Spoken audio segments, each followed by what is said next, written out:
Salam saudara-saudari yang dikasihi oleh Tuhan. Kita bertemu kembali di dalam program pengajaran iman Kristen. Saat ini kita belajar topik tentang wahyu Allah. Wahyu Allah merupakan pengajaran yang sangat vital di dalam semua agama. Karena berdiri kokohnya atau runtuhnya sebuah agama bersamaan dengan keyakinannya dengan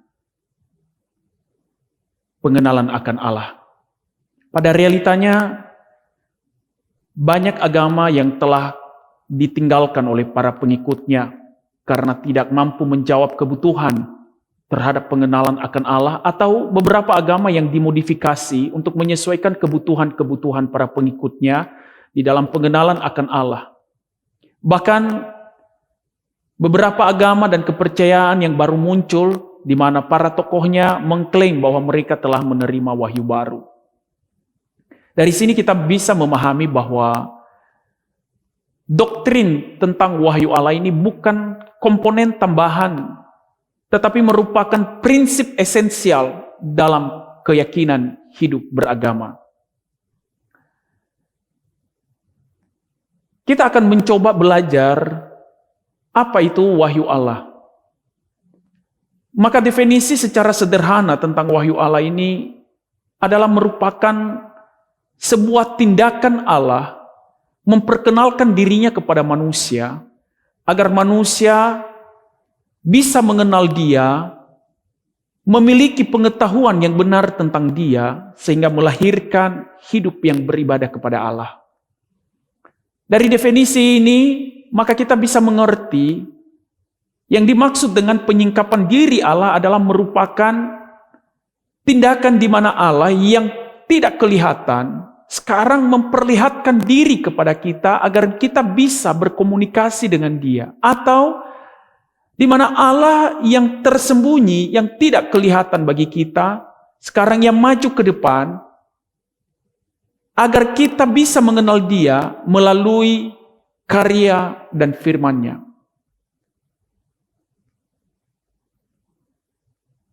Ketika kita bicara bahwa Allah menyingkapkan dirinya dari yang tidak dikenal oleh kita menjadi yang dikenal, maka ini hanya terjadi karena Allah merupakan pribadi yang memiliki kesadaran diri yang mutlak. Jadi Allah bukan kuasa atau kekuatan, tetapi Dia benar-benar adalah pribadi yang memiliki kesadaran diri. Maka ketika Allah menyingkapkan dirinya kepada kita, maka ini yang disebut dengan tindakan supranatural Allah. Artinya apa? Bahwa tidak mungkin manusia bisa mengenal Allah dan memiliki pengetahuan apapun tentang Dia tanpa Allah memperkenalkan dirinya. Maka tindakan Allah dalam memperkenalkan diri yang berkesadaran diri ini artinya bahwa Allah memiliki tujuan yang jelas. Tujuan yang jelas di sini agar manusia bisa memiliki hubungan, bisa memiliki pengetahuan yang benar yang akan melahirkan sikap beribadah. Jadi ini bukan hanya sekedar bahwa ketika manusia mengenal Allah dalam penyataan Allah, bukan tujuannya untuk membawa hanya sekedar menenangkan manusia di dalam segala kesulitan-kesulitan hidupnya. Atau juga bukan hanya sekedar perbaikan sifat manusia.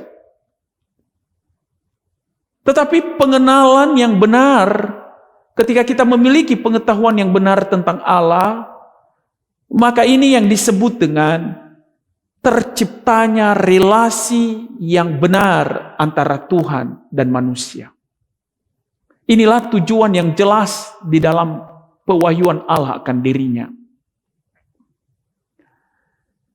Maka syarat utama agar bisa terjadi relasi antara Allah dengan manusia, maka harus manusia itu memiliki sebuah pengenalan yang benar, yaitu Tuhan yang tidak dikenal Tuhan yang tidak kelihatan itu harus ada dan berada dalam pikiran manusia. Dan itu hanya bisa terjadi jika Allah telah mewahyukan dirinya kepada kita. Atas dasar inilah maka iman kekristenan dalam pengenalan akan Allah merupakan pengenalan yang bersifat pasti dan menghasilkan ketaatan. Kenapa? Karena Allah yang berdaulat, yang berwenang, berkuasa di dalam memperkenalkan dirinya, maka setiap manusia yang telah menerima akan pengenalan itu akan taat kepada Tuhan. Tetapi yang menjadi pertanyaan bagi banyak manusia adalah, sejelas apa penyataan Allah? Atau jika saya sederhanakan, bagaimana kita mengerti bahwa pengenalan kita akan Allah berdasarkan wahyunya adalah sungguh-sungguh akurat sesuai dengan keberadaan Allah itu sendiri? Untuk menjawab hal ini sebenarnya kita harus mengerti bahwa pertanyaan ini timbul karena dosa manusia. Kita bisa melihat bahwa di tengah-tengah dunia ini salah satu sumber konflik antar umat manusia adalah agama. Sejarah telah mewarnai berbagai konflik antar umat beragama. Bahkan di abad 20-21 ini kita bisa melihat bagaimana agama saling bersaing mengklaim dirinya yang paling benar.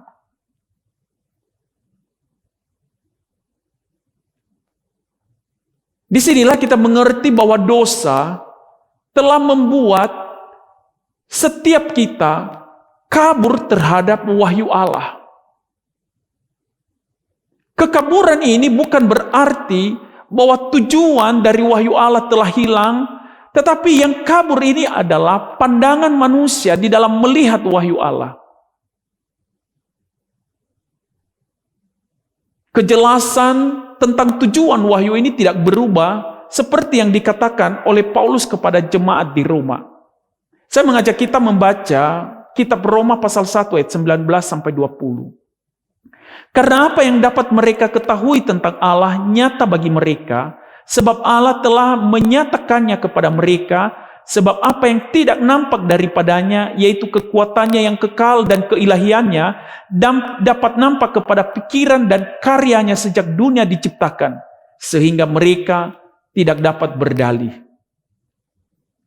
Teks yang ditulis oleh Paulus ini sering kita kenal sebagai wahyu umum Allah, di mana Allah menyatakan dirinya melalui ciptaannya, melalui hati nurani kita, dan juga melalui sejarah. Penyataan Allah ini secara umum merupakan penyataan yang sungguh-sungguh berotoritas. Karena penyataan ini berasal dari Allah. Dan juga penyataan Allah secara umum ini adalah penyataan Allah yang jelas. Artinya apa? Bahwa manusia lewat ciptaan Tuhan, lewat hati nurani, bisa menuntun kepada pengenalan akan Allah. Tetapi dosa telah mengaburkan akan hal ini, sehingga manusia tidak menerima wahyu Allah dengan benar, tetapi dosa menyimpangkan manusia, sehingga manusia membangun berbagai-bagai agama untuk mencari Tuhan, pribadi yang dia anggap berkuasa untuk menjadi objek penyembahannya. Maka di sini sebenarnya masalah ini terjadi sehingga berbagai-bagai agama tidak mungkin lagi menemukan Allah yang benar. Tetapi walaupun demikian, wahyu umum Allah tetap tidak berubah. Yang membuktikannya adalah bahwa setiap manusia, siapapun, memiliki kesadaran akan keberadaan Allah dalam dirinya. Maka wahyu umum Allah ini diberikan dalam tujuan yang secara umum, yaitu diberikan kepada seluruh manusia. Tetapi puncak dari penyataan Allah ini ditulis di dalam Alkitab, dalam kitab Ibrani pasal 1 ayat 1 sampai 2, dikatakan di sana, setelah pada zaman dahulu Allah berulang kali dan dalam pelbagai cara berbicara kepada nenek moyang kita dengan perantaraan nabi-nabi. Maka pada zaman akhir ini ia telah berbicara kepada kita dengan perantaraan anaknya yang telah ia tetapkan sebagai yang berhak menerima segala yang ada. Oleh dia Allah telah menjadikan alam semesta. Maka ini juga yang sering kita sebut dengan wahyu khusus Allah, di mana Allah memperkenalkan dirinya di dalam Yesus Kristus. Penyataan Allah baik secara umum maupun secara khusus adalah bukan merupakan dua penyataan Allah yang berbeda atau dua penyataan yang saling terpisah. Kita harus melihat kedua penyataan ini sebagai satu kesatuan karena berasal dari Allah yang sama. Tetapi kenapa kita belajar secara terpisah dan membuat klasifikasi?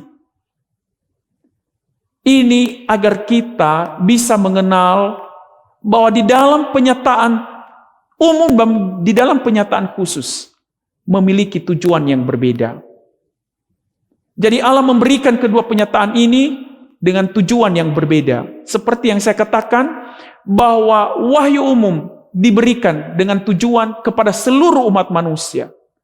Tetapi wahyu khusus diberikan dengan tujuan hanya kepada orang-orang percaya. Ketika kita memahami bahwa kedua wahyu Allah ini adalah sama,